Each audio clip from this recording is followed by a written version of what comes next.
Dzień dobry, witam Państwa gorąco i serdecznie. Chciałbym powiedzieć dalej, tak jak mówię często rozpoczynając materiały, które nagrywam na kanale Dobry Projekt, aczkolwiek z racji tego, że jestem tutaj razem z kolegą, to powiem tak, witam Was gorąco i serdecznie na kanale Eko Niezależny i również na swoim, na Dobrym Projekcie. Na naszych materiałach możecie Państwo znaleźć wszelkiego rodzaju inspiracje, które pozwoliłyby Wam pobudzić myślenie, co by tak można było żyć bez płacenia rachunków. Oczywiście pewnie to jest marzenie nie jednej tylko osoby, na pewno marzenie moje, które realizuję konsekwentnie od 2000 plus minus 17 roku, czyli nie od wczoraj. Okazuje się, że udało mi się do dnia dzisiejszego przeżyć bez dostępu sieci elektroenergetycznej. Gdybym tak do końca miał być z Wami szczery, to nie jest tak do końca z tego względu, że tutaj wiem, że arena jest podpięta pod sieć elektroenergetyczną, w związku z tym jak wyjeżdżam z lasu, okazuje się, że wszyscy są z reguły podpięci pod tą sieć, natomiast ja tam, gdzie jestem, nie jestem podpięty i okazuje się, że da radę i można żyć, nie będąc podpiętym pod sieć. To tak masło maślane, cały czas powtarzam to samo, czyli cały czas non-stop bez płacenia rachunków. I tak samo można też nie podłączać się choćby nawet do wody. Bo ja nie mam wodociągów, a wodę mam, żyję. Tak? Teraz Piotr, oddaję Tobie głos, zrobiłem taki szybki wstęp. Pewnie Ty zaraz uzupełnisz to, bo z tego co wiem i pamiętam, to jesteś również jedną z niewielu osób, która też nie jest podpięta do sieci elektroenergetycznej. A ponadto jeszcze, korzystając oczywiście tutaj z okazji, pozdrawiam wszystkich tych, którzy wierzą w to, że da się żyć bez płacenia rachunków, a my niewątpliwie reprezentujemy tą grupę osób. Dokładnie tak. Tak jest, szanowni Państwo. Kto dzisiaj chce płacić rachunki? Mało tego, coraz wyższe rachunki. Jeszcze parę lat temu, jak pamiętacie, to właśnie wyglądało to tak, że te ceny energii były stosunkowo niskie. Ceny za inne media też jeszcze były do przeżycia, do wytrzymania. A dzisiaj niestety wszystko drożeje i to drastycznie. Inflacja swoje zrobiła, inflacja będzie spadać. Oczywiście to nie znaczy, że ceny będą spadać, bo nie będą, wbrew temu, co niektórzy tam mówili. Także tak to wygląda, że będziemy płacić coraz więcej i energia, czyli ten główny nośnik, bez którego dzisiaj się nie potrafimy obejść w zasadzie, będzie również drożała. Jeżeli nawet sama energia na jakimś poziomie się zatrzyma, bo powiedzmy, że koszt produkcji tej energii nie jest jakiś znaczący w całym tym miksie energetycznym, to niestety koszty utrzymania infrastruktury, zarządzania, naprawy, serwisu będą rosły. A to się wiąże z rosnącą ceną dystrybucji, która niestety, ale sukcesywnie zacznie przewyższać koszt samej czystej energii, z której korzystacie, tak? Czyli energii czynnej. Jeżeli dodatkowo zakłady energetyczne wpadną na genialny pomysł obciążania konsumentów, tak jak robią to w firmach, czyli opłatami za moc bierną, to opłaty za moc bierną będą 2 razy wyższe niż te opłaty za moc czynną. Plus dodatkowe różnego rodzaju koszty stałe, koszty zmienne. Realnie trzeba się liczyć średnio, moim zdaniem, do końca tego roku z ceną rzędu około 2 zł za kilowatogodzinę. Skąd to się weźmie? Z prostej przyczyny. Ceny są zamrożone tylko do końca czerwca tego roku. Od lipca wchodzą taryfy dynamiczne, rynek energii zostaje uwolniony. Nie całkowicie, ale w pewnym stopniu, ale między innymi właśnie w tym zakresie cenowym. Czyli te tak zwane taryfy gwarantowane z tej linii G przestaną być taryfami gwarantowanymi cenowo. A to oznacza, że zakłady energetyczne będą miały dowolność w kształtowaniu tej stawki, tak jak robią to w przypadku przedsiębiorstw w naszym kraju. Czyli jeżeli dzisiaj prąd budowlany tak zwany w taryfie C, bo to jest taryfa C, nic innego, kosztuje 3,50 za kilowatogodzinę, to w niedługim czasie szykujmy się na to, że w taryfie G będą kosztowały dokładnie tyle samo. Co możemy z tym zrobić, jak sobie z tym poradzić? No tylko i wyłącznie uniezależnić się od tej sieci, czyli budując fotowoltaikę, stawiając magazyny energii i dbając o to, żeby po prostu stać się niezależnym przynajmniej na okres, kiedy mamy słońce, czyli przynajmniej na czas tych 9-10 miesięcy w roku, a pozostały okres w jakiejś takiej hybrydzie, no lub jeżeli ktoś jest w stanie, to oczywiście duży magazyn, żeby całkowicie się od tej sieci odłączyć. To tak tytułem wstępu. Myślę, że możemy usiąść tak i oddaję Ci, Marcinie, głos, żebyś dalej prowadził. Okej, to w takim razie siadamy. Za każdym razem jak Piotr zaczyna mówić, to już chyba gorzej być nie może. Po prostu, bo on jakby zawodowo zajmował się straszeniem ludzi. W związku z tym Pewnie ja będę tutaj tą stroną, jak gdyby z drugiej strony tej barykady, tak? Ja będę tą osobą, która będzie podawała wam rękę i by próbowała wyciągnąć was z tego czarnowictwa Piotra. Reprezentował Tauron. Tak. O właśnie. Czy da się, czy można? Mam takie wrażenie czasami, że moglibyśmy tutaj służyć swoimi osobami jako takie osoby trochę w cyrku. Można przyjść tutaj i zobaczyć na żywo takich, którzy nie są podpięci pod sieć elektroenergetyczną. I teraz tak, jakbyśmy się cofnęli parę lat do tyłu, paręnaście, tudzież parędziesiąt lat, no to okazuje się, że nikt w domu nie miał prądu. Takiego z sieci. A jak zaczynali zakładać ludziom prąd, to pierwsi byli ci pionierzy i oni też byli dziwni. Że są tacy odważni, że się nie boją tego kabla, że on ich tam nie pogryzie i nic się z tym nie stanie.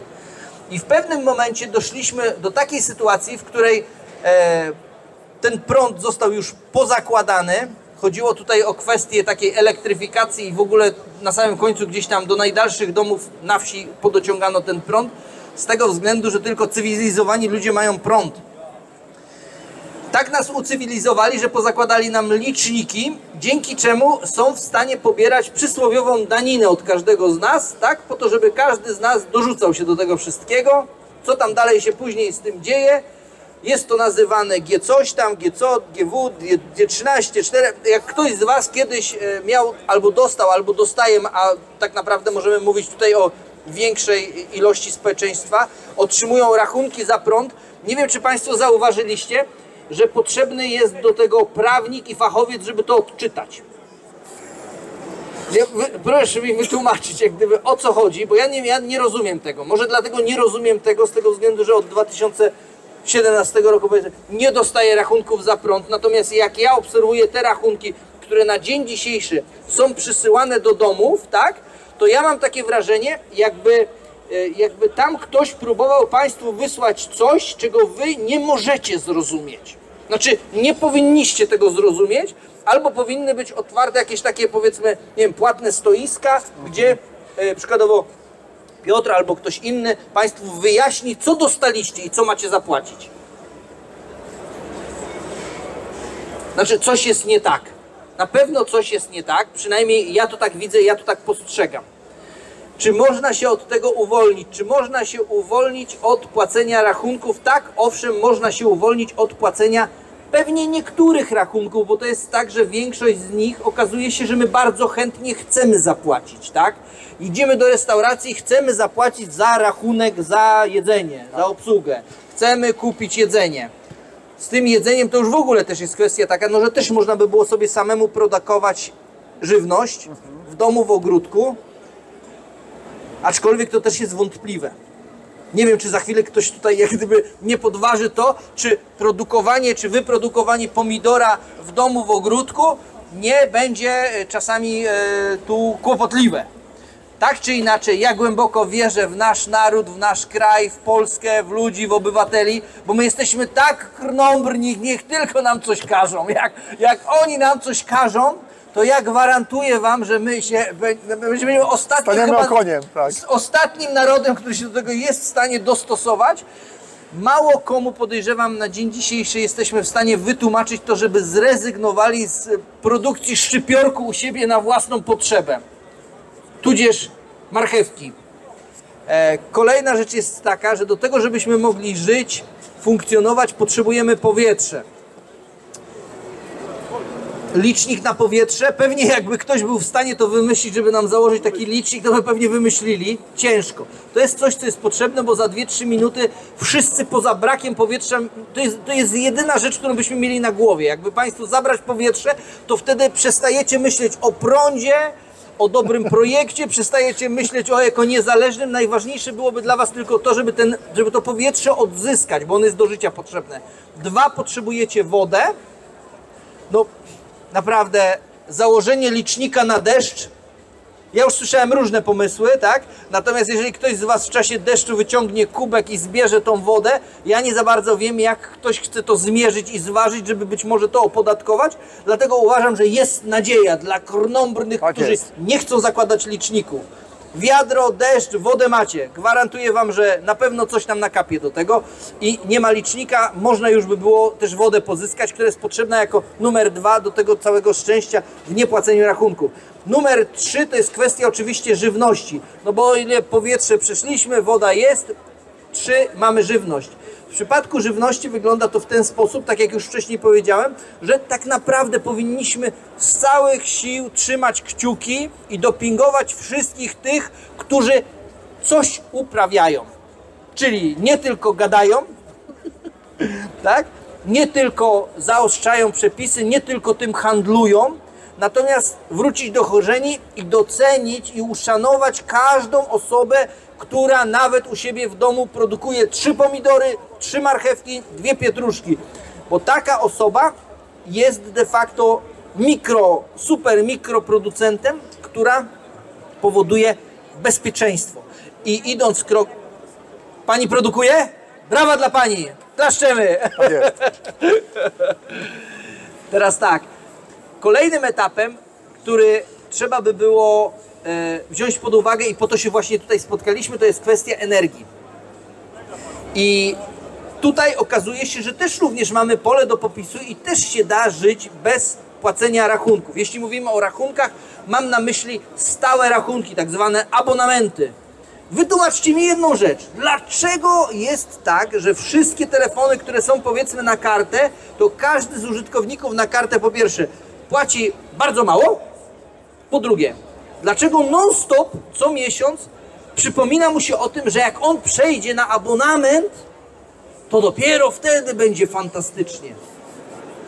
Chodzi o to, żeby dana osoba uczestniczyła w sieci.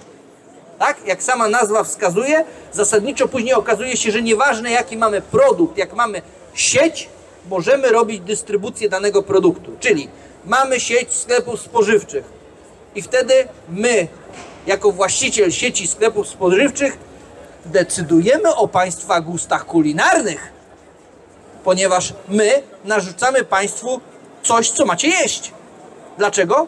Bo wyobraźmy sobie, że jesteśmy już totalnie skrajnym monopolistą i wszystkie sklepy w Polsce należą do Piotra. I do mnie? Nie chciałbym.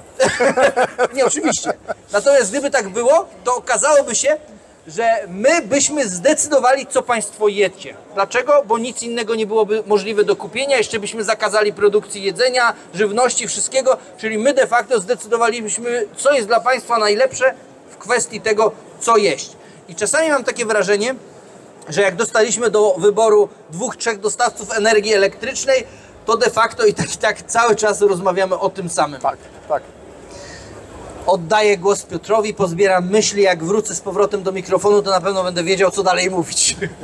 Okay. No właśnie, tutaj Marcin bardzo fajnie powiedział o tych 2-3 dostawcach. I tak naprawdę zauważcie Państwo, siedzą przed Wami osoby, które są generalnie, regularnie, wiecznie uśmiechnięte. Wiecie dlaczego? Bo my nie mamy rachunków. Nas rachunki po prostu nie interesują. I dlatego to polecamy wszystkim Wam. Bo możecie być tak samo uśmiechnięci. Przestać po prostu płacić stały dożywotni kredyt z ciągle rosnącą ratą. Po prostu. Uniezależnić się od systemu. Dlaczego ceny energii są tak wysokie i dlaczego będą coraz wyższe? Właśnie dlatego, że jest swego rodzaju, może nie monopol, ale oligopol. Mamy tak naprawdę 4 czy 5 wiodących dostawców energii w kraju. I teraz porównajmy sobie to z tym, co było 20 lat temu w telekomunikacji. Mieliście TPSA do wyboru i do drugiego wyboru TPSA. Do trzeciego też TPSA. I jakie były ceny? Za internet, za telefony, za połączenia. No właśnie, przecież wszyscy pamiętamy lata 90., jak wchodziły telefony komórkowe, ile się płaciło za minutę połączenia. Płaciły 2 strony po 5 zł. Nieważne kto do kogo dzwonił. Nie było tak. Potem się tego namnożyło, zrobili się wirtualni operatorzy, ceny spadły. Uwolnili rynek telekomunikacyjny w 2003 roku, ceny zaczęły spadać. Gdyby tego nie zrobiono, dzisiaj płacilibyście po 1000 zł miesięcznie za internet i cieszylibyście, że jest tak tanio. A w tej chwili większość z nas, mając internet, płaci 30, 40, 50, może 80, zależy kto, prawda? Mają to no limit, bez ograniczeń, ile chcemy. I teraz to samo da się zrobić z energią elektryczną. Ale do tego jest potrzebne pełne uwolnienie rynku. Tylko i wyłącznie, jeżeli rynek będzie uwolniony, pojawi się konkurencja, pojawią się nowi operatorzy, firmy, które zbudują nowe sieci energetyczne w całym kraju. To potrwa oczywiście, to nie będzie z dnia na dzień. To jest dekada, minimum. Ale to będzie wyglądało tak samo, jak w tej chwili jedziecie przez jakąś wioskę, macie słupy czy latarnie, prawda, i jak spojrzycie na to, co na nich wisi, to tam jest po 5, po 6, po 8 kabli światłowodowych. Macie do wyboru, do koloru swojego operatora i dostawcę. I tak samo ma być z energią elektryczną. Tylko wtedy ceny energii spadną, będzie konkurencja. Inaczej nie ma na to szans. Ale żeby to się stało, to tak mówię, musi być uwolniony rynek. I teraz, co Wy możecie zrobić, żeby zacząć tą taką transformację energetyczną prawdziwą? Właśnie zacząć się uniezależniać, bo docelowo, prędzej czy później i tak pewnie do jakiejś takiej sieci się podepniecie, bo jeżeli ona już będzie dostępna, to będzie bardzo przystępne cenowo i tanie, to nie będzie problemu z tym, żeby z tego korzystać. Będzie to na pewno wygoda. Natomiast dopóki to nie powstanie, no to jesteście skazani na to, żeby po prostu stać się samowystarczalnymi energetycznie. No i tutaj niestety właśnie fotowoltaika, magazyn energii, odpowiedni system, który kontroluje przepływ tej energii. I teraz, jeżeli jesteście wpięci do zakładu energetycznego, tu w przypadku tego rejonu, no to Śląska, no to jest Tauron, prawda? Macie podłączenie. Zobaczcie, parę lat temu przychodzili do Was, montujcie fotowoltaikę na potęgę, ile się tylko da, super, fajnie, 15 lat, net metering, prawda? Co to miało nie być? To jedyne 20% oddajecie, co Wam zabierają, może 30%, niektórzy jak mają większą instalację powyżej 10 kWp, super. Czy ktokolwiek z tych handlowców, albo ktokolwiek w zakładzie energetycznym, który też montuje fotowoltaikę, czy powiedzieli Wam, że napięcie w sieci może rosnąć i zacznie przekraczać 253 V, to ta instalacja przestaje działać? No jestem ciekawy, czy ktokolwiek z Państwa o tym usłyszał na etapie dokonywania wyboru. Śmiem wątpić. Dlaczego? Bo to jest sztuczka marketingowa, to się ukrywa. Po co o tym mówić? Lepiej, żeby klient kupił, naciągnął się, bo i tak mu nie będzie działało. I teraz tak, co z tego, że macie fotowoltaikę, która w tym okresie, kiedy faktycznie powinna ten prąd produkować, po prostu nie działa. Jest coraz więcej takich lokalizacji, gdzie napięcie 253 V jest regularnie. Okolice Sącza, gdzieś tam gór, to jest 260 plus. Byłem u pewnego inwestora, gdzie było w ciągu dnia 273 V. Konia z rzędem, jeżeli założę fotowoltaikę, która będzie mu działała. Wpięta do sieci oczywiście. Tak? Pan ma pytanie, tak?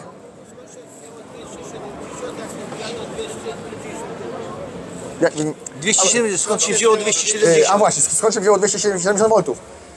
Moim zdaniem jedyna możliwość jaka jest, to jest to, że na stacji trafo napięcie zostało podniesione do 250 V przynajmniej, resztę załatwiają lokalne instalacje i to, że ludzie sobie poprzestawali falowniki na inne normy poza Polską i podbijają to napięcie. Natomiast to jest dzień.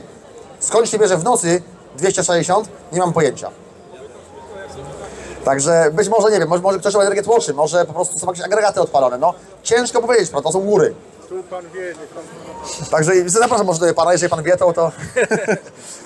to chętnie się też dowiemy. Natomiast jakby abstrahując od tego, wasze urządzenia w domach, no niestety o wiele szybciej się zużywają. Elektronika nie znosi raz skoków napięć, bo raz mamy w tej sieci 250-260 V, a znowu w zimie, czy jak nie świeci słońce, często gęsto mamy 230, 220, 210. Jak 230 jest super, bo tak powinno być. Normy mówią, że do 250 i do 207 w dół. A ja już niejednokrotnie byłem, nawet na moim kanale jest taki materiał, gdzie montuję magazyn energii i u większości tych inwestorów, gdzie montujemy, to albo napięcie jest za wysokie w lecie, a w zimie na przykład jest o 190, 185 V. No więc jak ma coś działać? Pompy ciepła się wyłączają, człowiek ma zimno w domu. Zakład rozkłada ręce, mówi, będzie inwestycja, planujemy inwestycję, w 2030 roku będziemy wymieniać transformator. Czyli mamy sobie zamarznąć. Bo polityka jest taka, a nie inna i nie można palić w kominku, trzeba mieć pompę ciepła. No i teraz pytanie, co zrobić dalej? Dokłania się magazyn energii i znowu to uniezależnienie od sieci. Co Państwo zrobicie? No to jest Wasz wybór, prawda? Ale teraz to jest jedna strona medalu. A teraz spójrzmy jeszcze na drugą stronę. Te tak zwane blackouty. Ja wiem, że znowu ktoś powie, no straszenie, nie straszenie, prawda? Ale ile jest takich sytuacji, że nie mówimy o przerwach planowych, bo planowane jakieś tam prace, prawda, serwisowe i tak dalej, to zakład informuje, że będzie wyłączenie na 2, 3, 5 godzin na cały dzień i tak dalej. Okej, to się zdarza, ma do tego prawo jak najbardziej. Ale mówimy o sytuacjach, gdzie napięcie w sieci zanika na ułamek sekundy, na pół sekundy, na sekundę i się pojawia. Krótkie wyłączenia. W momencie pojawienia się następuje pik. I ten pik to nie jest 250 V. To jest 300, to jest 350. Jeżeli mamy nieodporne urządzenia, to w tym momencie one zostaną spalone. Jeżeli macie sieć podłączoną i nie daj Boże, upali się 0 przy 3 fazach, to zgadnijcie, co się stanie z waszymi urządzeniami w domu. Spłoną jak ładne ognisko. Po prostu. Pojawi się napięcie międzyfazowe 400 V. Mając instalacje hybrydowo-wyspowe, nawet gdyby coś się stało z zerem, to i tak falowniki dobrej klasy dbają o to, żeby nie wyszło więcej jak 230. Oni się po prostu zdesynchronizują, odłączą zasilanie, urządzenia są bezpieczne. Ale to wszystko jest kwestią odpowiedniego doboru sprzętu i tego, że możemy być na akumulatorach, na magazynie energii i na fotowoltaice, która działa, bo to jest bardzo ważne, jeżeli parametry sieci są niespełnione, a jesteście do tej sieci wpięci, to falownik hybrydowo-wyspowy może się z siecią rozsynchronizować, przejść na magazyn, jednocześnie utrzymywać pracę instalacji fotowoltaicznej, czyli ona cały czas działa, a dopiero jak falownik cały czas mierząc parametry sieci stwierdzi, że one wróciły do normy i są stabilne przez odpowiedni czas, dopiero ponownie się z tą siecią synchronizuje. Czyli tak naprawdę z jednej strony bardzo pozytywnie wpływacie na sieć, bo jej nie obciążacie, nie próbujecie na siłę w nią wcisnąć energii, kiedy ona i tak nie jest w stanie jej przyjąć, a z drugiej strony wasze urządzenia w domu są bezpieczne, a wy macie gwarancję niezależności, gwarancję niepłacenia rachunku za energię, bo to, co sobie wyprodukujecie, macie tylko i wyłącznie na własne potrzeby. Marcinie, ponownie oddaję ci głos. My jesteśmy tutaj takimi zbawcami energetyki z tego względu, że my przekonujemy wszystkich, żeby im ulżyli, żeby odciążyli sieć, żeby wypięli się z sieci, żeby poszli na swoje, żeby w końcu jak 40-paroletni kawaler wyprowadzili się od mamy, taty, tak, zabrali, odcięli ten przewód i poszli z nim kompletnie w inną stronę, bo dzięki temu być może nie będą się tak martwili o to, jak zarządzać tą całą siecią elektroenergetyczną, bo okaże się, że będzie mniej użytkowników sieci, dzięki czemu będzie im lżej, łatwiej. Tak. Tak? Tak, dokładnie. To teraz kiedyś, ja już ileś lat temu powiedziałem tak, że jestem osobą, która propaguje wypięcie się z sieci. I też dodatkowo powiedziałem nie na jednym odcinku, że będę tak długo propagował wypięcie się z sieci, aż wypnę prawie wszystkich. Jak już wszystkich wypnę, wtedy będę propagował wpinanie się do sieci. Ale gwarantuję Państwu, że to będzie już zupełnie inna sieć, że wszystko się w tym czasie zmieni. I dzięki temu, że Polacy jako naród jest bardzo przedsiębiorczy, ale jednocześnie taki, który potrafi sobie poradzić. Dlaczego? Z tego względu, że nasza sytuacja geopolityczna usytuowała nas w takim, a nie innym miejscu, że my za każdym razem musieliśmy w jakiś sposób lawirować, żeby przeżyć, tak? Żeby ani tutaj za dużo nie oddawać, ani tam za dużo nie oddawać, ani temu nie płacić, ani tamtemu nie płacić. Zwróćcie uwagę, że można powiedzieć śmiało, że żyjemy w jednym z najpiękniejszych, najlepszych krajów na świecie. Dlaczego? Bo tak, z jednej strony mamy fantastyczną pogodę. Każdy z nas w swoim życiu chociaż raz widział śnieg, na pewno. Widział słońce, widział wiosnę, widział ładne, zielone, później brązowe liście i tak dalej, gdzie mnóstwo jest krajów, tudzież jest dużo tych szerokości geograficznych, w których no niestety nie było im dane tego zobaczyć. Natomiast my możemy. Kolejna kwestia jest taka, dlaczego my zawsze za każdym razem padaliśmy w jakiś sposób, może nie, że ofiarą, tak? Chociaż nawet tak by można było nazwać, ale dlaczego mieliśmy naciski ze wschodu i z zachodu? Dlaczego tak było? Ponieważ my jesteśmy w bardzo atrakcyjnej lokalizacji, bo my jesteśmy na głównym szlaku komunikacyjnym, który łączy ten bardzo daleki wschód z bardzo dalekim zachodem. To my jesteśmy w samym środku tego wszystkiego. Z tego powodu zawsze za każdym razem gdzieś tam przez te różne zawieje losu okazywało się, że było tak, a nie inaczej u nas w naszym kraju, ale to też wyzwoliło w nas taką potrzebę po prostu radzenia samemu sobie. I mam takie wrażenie, że z roku na rok, pomimo tego, że sytuacja gospodarcza w naszym kraju, ona przez cały czas nam rośnie, jest nam coraz lepiej, już możemy sobie iść do restauracji, zjeść obiad, a nie tylko w niedzielę i nie tylko w sobotę, okazuje się, że jesteśmy w przededniu bardzo poważnych zmian, które wynikają z lenistwa. No bo co? No bo wiadomo, że fajnie jest sobie włączyć grzejnik do prądu, włączyć go i on będzie nam grzał, niż narąbać drewno w lesie. Pierwsza rzecz. Druga rzecz jest taka. Dużo łatwiej jest obsłużyć urządzenia elektryczne, które zasilają, ogrzewają nasz dom, niż jakiekolwiek inne, gdzie potrzebujemy dodatkowych medii, tak? Potrzebujemy, nie wiem, gromadzić to, tak? No bo wiadomo, że łatwiej jest pstryk, włączyć, grzejnik działa. Jest okej, super, tak, gra, tak. tak? Niż buforować ciepło w buforach, w zbiornikach, w zasobnikach, po to, żeby później to wrzucać w grzejniki, żeby chłodzić to, dzięki temu ogrzewamy nasze mieszkania i żeby to później wracało z powrotem grzać te bufory jeszcze jakimś paliwem stałym, które trzeba dowieźć, zmagazynować i tak dalej, i tak dalej, i tak dalej. Czyli de facto można by było powiedzieć, że trochę tak jest, że tak lenistwo popycha nas w stronę tego, żeby wszystkie media w domu były obsługiwane dosłownie z najlepiej 230, żeby nie komplikować sobie życia, żeby tylko i wyłącznie to, co wepniemy do gniazdka, można było skonsumować, zużyć. Dlatego cała sztuka off-gridu ma swój początek już na etapie budowy, już na etapie projektowania, już na etapie nawet jeszcze, w czasie zakupu działki, tudzież ustawienia budynku na tej działce.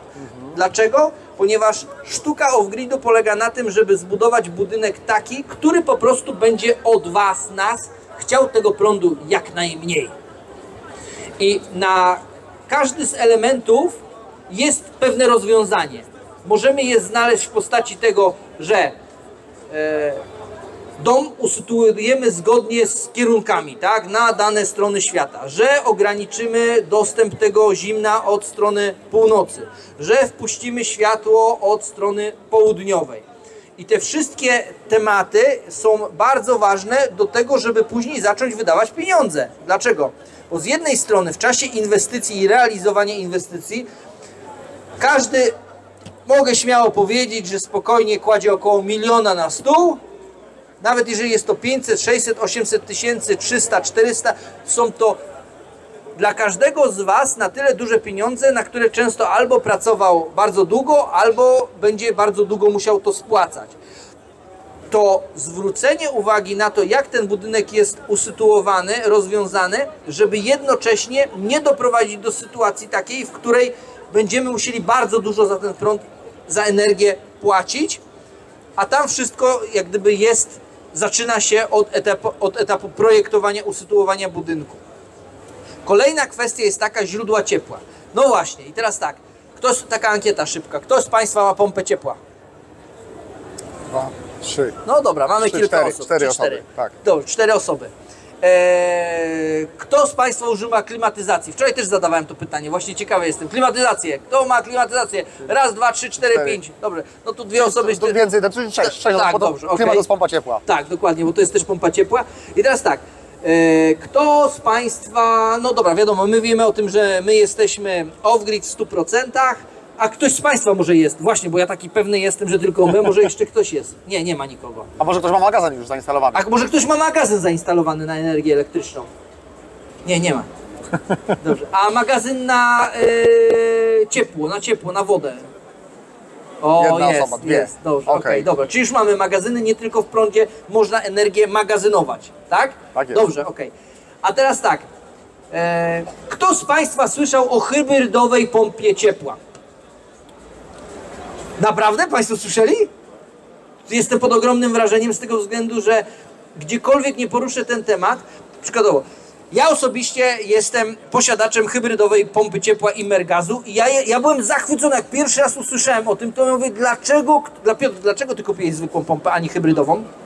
Tak jakoś wyszło, że po prostu raz, że dla mnie było to... A może gazu nie masz podłączonego? Nie mam gazu podłączonego, A, okej. ale mogłem to wziąć z butli. Ale to znowu jest dowożenie, więc ja wybrałem jednak energetykę i agregat. Okej, dobrze, To po okej. prostu jakby było lepsze rozwiązanie. Tak, bo właśnie zawsze zastanawiam się i pytam się, dlaczego ktoś wybrał takie źródło ciepła i nie, jak gdyby, właśnie, nauczyłem się słuchać, choć przyznam się Wam, że bardzo długo mi to szło, tak?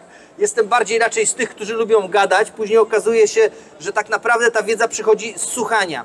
I w momencie, kiedy już dopracowałem tą sztukę słuchania u siebie, chociaż cały czas nad tym pracuję, to zacząłem zadawać pytanie, czyli dlaczego ktoś założył takie źródło ciepła? No i ktoś mówi, mam piec na drewno, bo mam las. Okej, no to ja to rozumiem, że jak ma las, musi go przetrzebiać, tak, musi wycinać, czyli ten cały odpad de facto jest miejscem, w którym on pozyskuje swoją energię.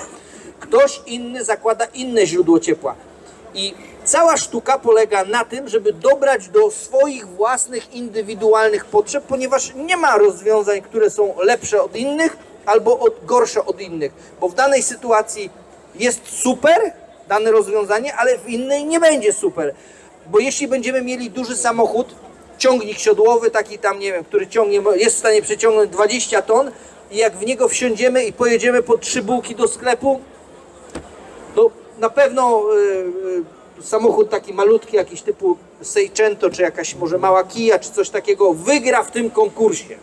Natomiast ta sama Kia, tak, czy inny, tudzież Fiat,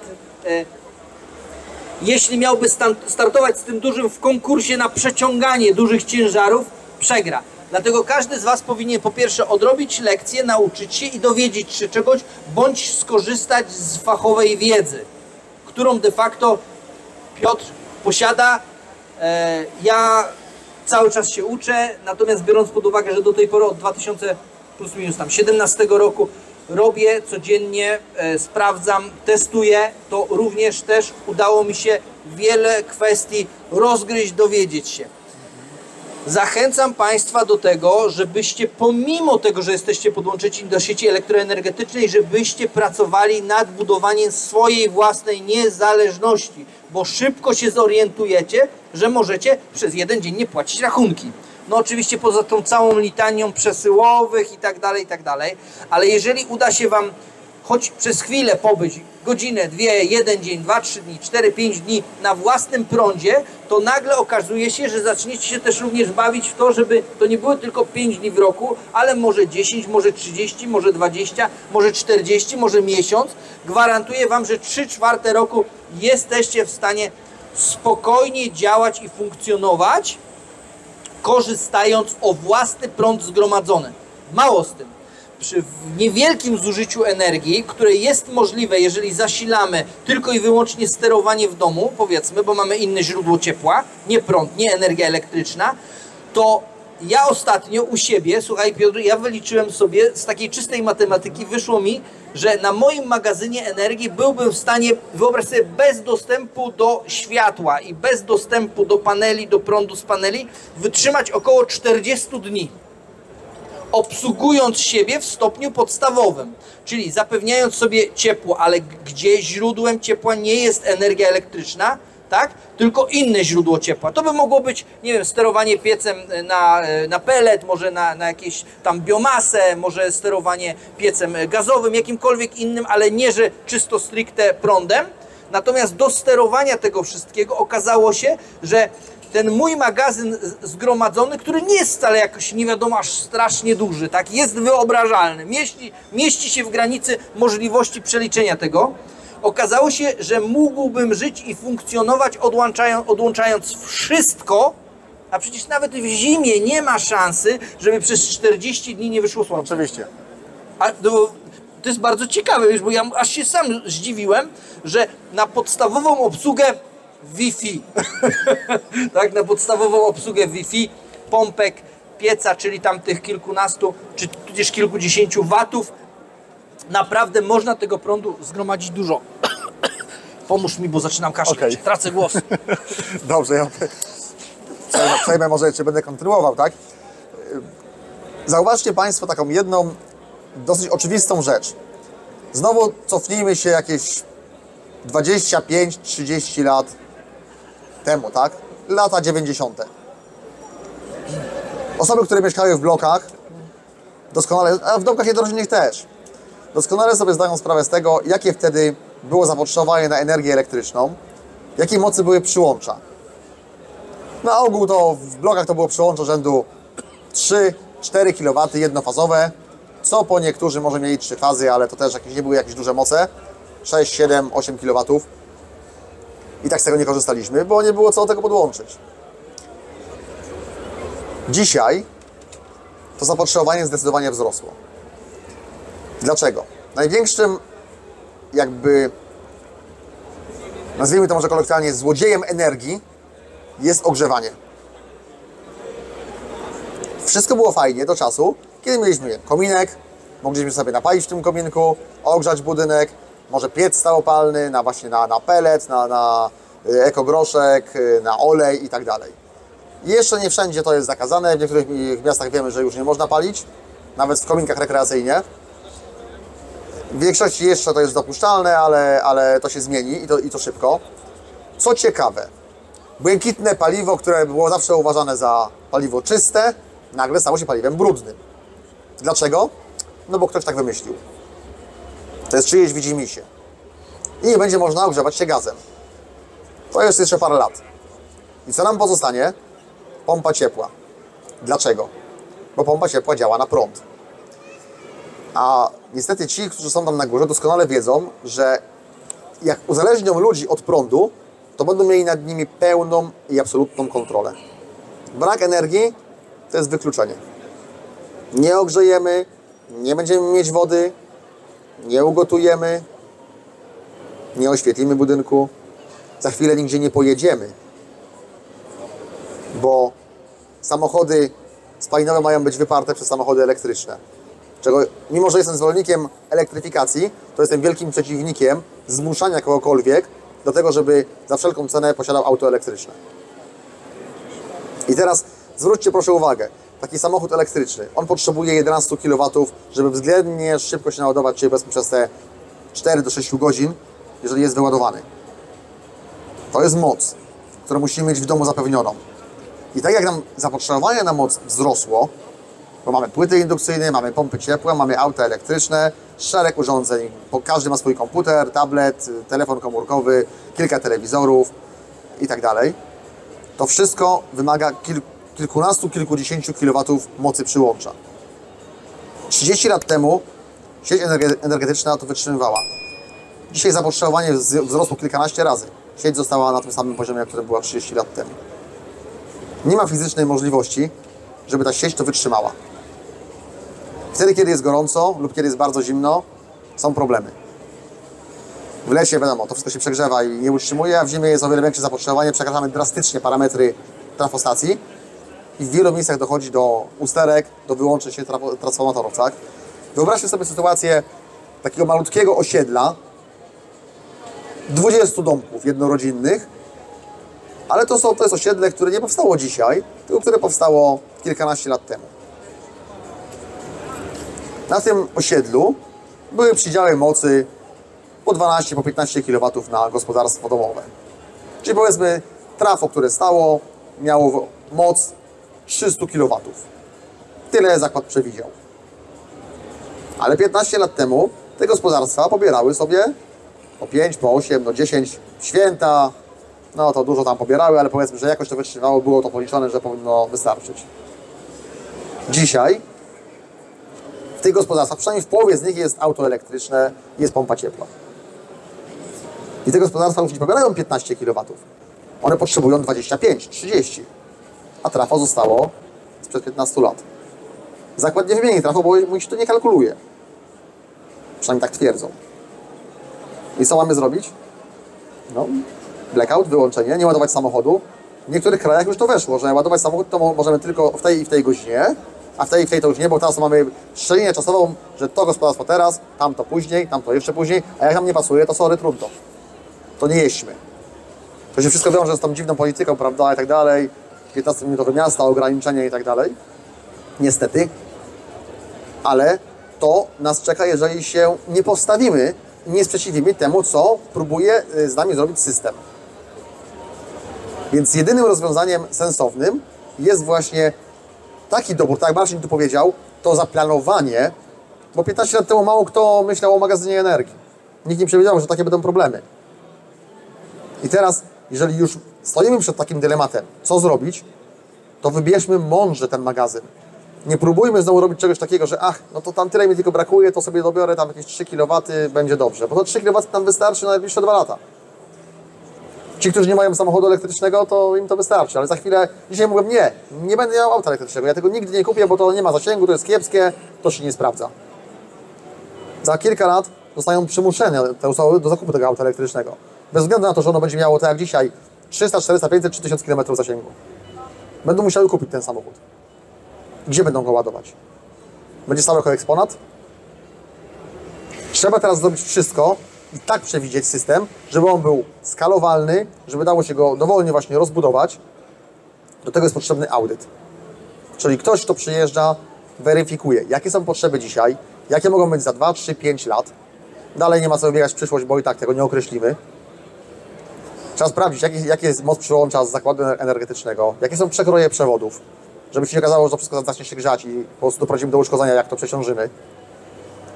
I teraz montując odpowiedni system, Państwo wiecie, jeżeli oglądacie mój kanał Eko Niezależny, to wiecie, że ja proponuję rozwiązania, jeżeli chodzi o fotowoltaikę, to rozwiązania SolarEdge'a, jeśli chodzi o rozwiązania magazynu energii, to oczywiście Victron Energy. To jest sprawdzone, to chodzi stabilnie, niezawodnie. Na tych urządzeniach, mając na przykład przyłącze rzędu 15 kW w domu, bez problemu możemy sobie zrobić moc na przykład 30 kW. Bez konieczności powiększania przyłącza z OSD. Tak konfigurujemy system. Mamy specjalną funkcję Power Assist, gdzie brak dobieramy z magazynu energii.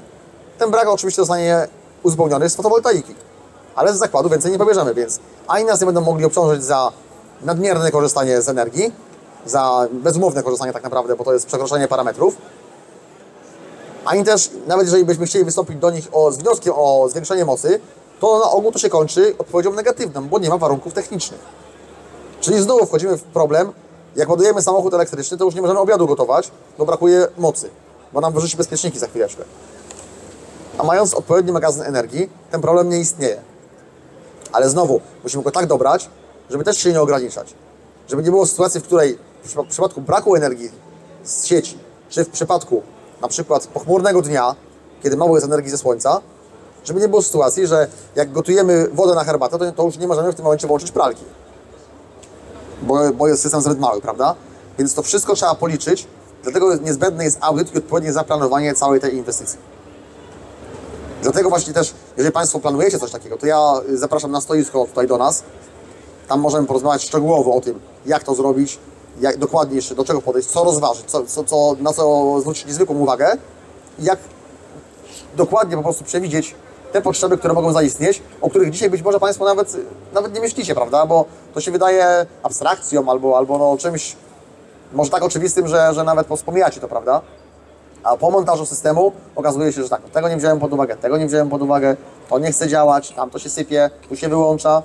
I się okazuje, że gdybym na etapie audytu czy zaprojektowania na przykład dołożył do systemu 5 czy 10 tysięcy, to problemu by nie było. A po wybudowaniu takiego systemu, żeby to poprawić, muszę wyłożyć 50 albo 100. To są takie niuanse. Ale też, jeżeli pójdziecie do jakiejś firmy, dla której się liczy tylko sprzedaż systemu, żeby tylko sprzedać i po prostu na zasadzie gwarancji dobramy i się nie znamy, no to potem takie problemy będą. Natomiast jeżeli udacie się do kogoś, kto podejdzie do tego z głową i z rozsądkiem, gdzie nie jest istotne tylko to, żeby sprzedać, ale to, żeby ten klient był zadowolony, żeby było pełne wsparcie, żeby to działało, to wtedy będziecie pewni i będziecie mogli spać spokojnie, że będzie to wykonane dobrze, że nic się złego nie wydarzy, że nic się nie zapali przede wszystkim, bo to też jest istotne, że nie wykonujemy instalacji na jakichś kablach od lampki nocnej, bo akurat takie mamy pod ręką, bo dla wielu osób niestety jest tak, że panie, taki kabel gruby pan stosuje, przecież ja mam taki cieniutki, przecież to też jest kabel, on też przewodzi. No to proszę, załóż sobie taki kabelek, nie? No proszę bardzo. Tylko potem się nie dziw, że dom spłonął. No i tak to właśnie wygląda. To są znowu szczegóły, drobiazgi i tak dalej, ale istotne. Dlatego nie bójmy się spotkać, zadzwonić, wykonać audyt, nawet jeżeli on czasem będzie odpłatny, prawda? Trzeba by zapłacić komuś za przyjazd, za analizę, za jakiś dokument, który to potwierdzi, że to jest tak, a nie inaczej. To jest kilkaset złotych, może 1000 złotych. a macie to zrobione dobrze. A jak będziecie robić sami, a nie macie doświadczenia, no to się może skończyć tylko wyższymi kosztami i oby tylko tym się skończyło. Poproszę. Także oddaję Ci, Marcinie, znowu mikrofon. Kontynuuj. Okej, ja bardzo Państwu gorąco i serdecznie dziękuję za to, że znaleźliście czas, żeby się z nami spotkać. Dzisiaj kończymy już. Jeśli oczywiście chcecie więcej, to oczywiście zapraszamy tutaj na kanał Piotra Eko Niezależny i mój kanał na Dobry Projekt. Jednocześnie też chciałbym Państwa poinformować, że drugi weekend czerwca, czyli dokładnie ten weekend po Dniu Dziecka, będziemy mieli drzwi otwarte w lesie i będziecie mogli sobie zobaczyć, że to, o czym mówimy i to, co widzicie też u nas na naszych materiałach, będzie można to dotknąć i zobaczyć na żywo. Także będzie to weekend, drugi weekend czerwcowy. Bardzo Was oczywiście tutaj zapraszam, śledźcie, szukajcie informacji na ten temat na mediach społecznościowych Dobrego Projektu i bardzo Wam jeszcze raz dziękuję za przybycie. Z naszej strony to by było tyle i co? I życzymy Wam życia bez płacenia rachunków.